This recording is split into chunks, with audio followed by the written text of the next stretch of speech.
How we know the value of the IQD will increase. Mega banks slipped into Iraq.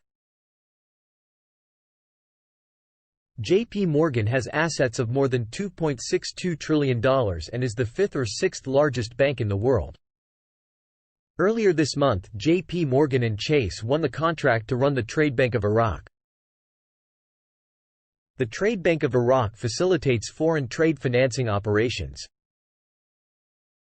This is huge. Other banks working with JP Morgan are out of the United Kingdom: Poland, France, Canada and Kuwait. Banks that influence the forex market are doing business in Iraq. Iraq is connected at the top. An upcoming visit by the Sudanese to New York, quote, Prime Minister Mohammed Shia al-Sudani is scheduled to meet U.S. President Joe Biden on the sidelines of the United Nations meetings in New York this September. According to informed Iraqi sources, I believe JP Morgan is going to be a key player over the next few years in Iraq, and I think us as individuals may end up somehow being involved with the company JP Morgan. JP Morgan has a track record of previously handling processes of financial transfers for Iraq. Why would JP Morgan ever release Iraq from their current situation? Because JP Morgan knows they have to make money in the exchange process that's about to occur. Speaker of the House of Representatives, Mohammed al-Halbusi, is preparing the atmosphere for concluding a series of agreements between tribal leaders loyal to him and the leaders of the American Army in the western regions to arm the tribes and declare the Sunni region.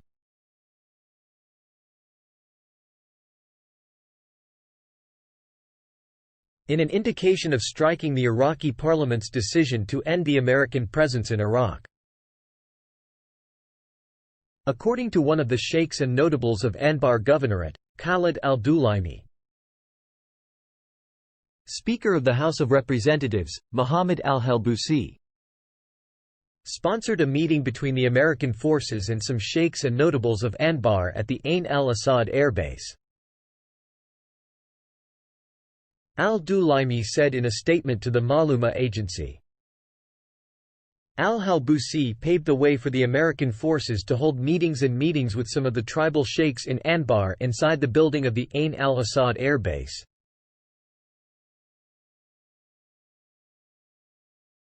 West of the governorate.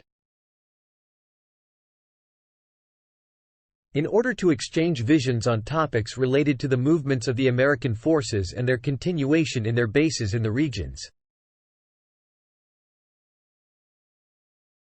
Western affairs without these figures' objection to America's long-term policy in Anbar.